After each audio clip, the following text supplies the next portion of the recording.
ABD Temsilciler Meclisi'nde her iki partiden senatörler Pekin hükümetine Uygur iş adamı Akbar Esed ve insan hakları savunucusu Ding Xiaoxi'nin serbest bırakılması çağrısında bulundu.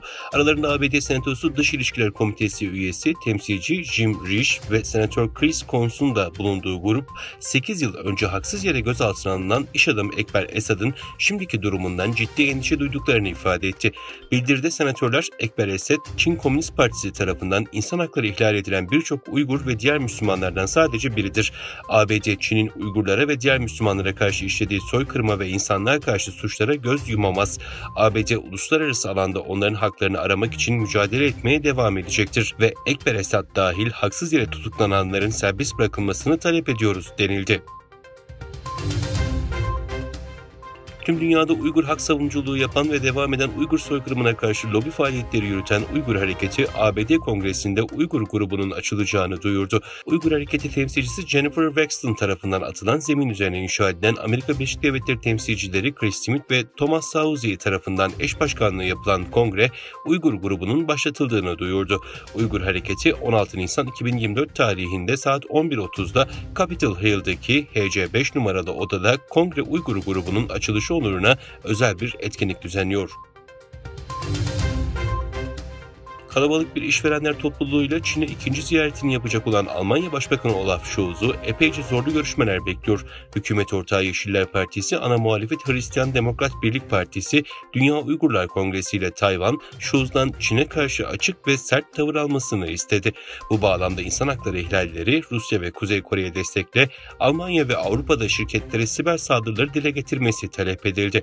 Münih'te kurulu Dünya Uygurlar Kongresi, Scholz'a mektup yazarak Doğu Türkistan, Tibet, Hong Kong ve Tayvan'da insan hakları ihlallerini dile getirmesini istedi. Ayrıca Almanya'da yaşayan Uygurlar, Tibetliler, Hong Konglularla Çinlilere sahip çıkması istendi. Konuyla ilgili açıklama yapan Etik Başkanı Abdülcelil Karakaş, Almanya Başbakanı Scholz'un Çin ziyareti öncesinde Alman hükümetinin ve Avrupa'nın Çin'in insan hakları ihlallerine karşı net ve sert bir tutum sergilemesi gerektiğini vurgulamak istiyoruz. Çin'in Doğu Türkistan'daki zulmü uluslararası toplumun yakından takip ettiği ve endişeyle karşıladığı bir konudur.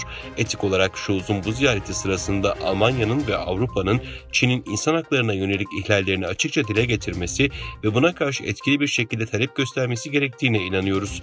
Uygur Türkleri başta olmak üzere Tibetliler, Hong Konglular ve diğer mağdurlara destek verilmesi ve Çin'in bu politikalarının uluslararası alanda kınanması önemlidir. Scholz'un bu ziyareti Almanya'nın ve Avrupa'nın insan hakları ve demokratik değerler konusundaki tutumunu göstermesi açısından hayati bir fırsattır. Çin'in bu politikalarına karşı net bir duruş sergilenmesi, uluslararası toplumun güvenini kazanmak ve insan haklarını savunmak adına kritik öneme sahiptir ifadelerini kullandı.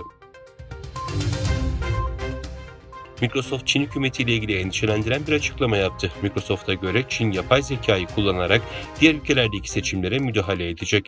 Microsoft'un açıklamasına göre Çin 2024 yılında Güney Kore, ABD ve Hindistan gibi ülkelerde gerçekleştirilecek olan seçimlere yapay zeka ile müdahale edebilir.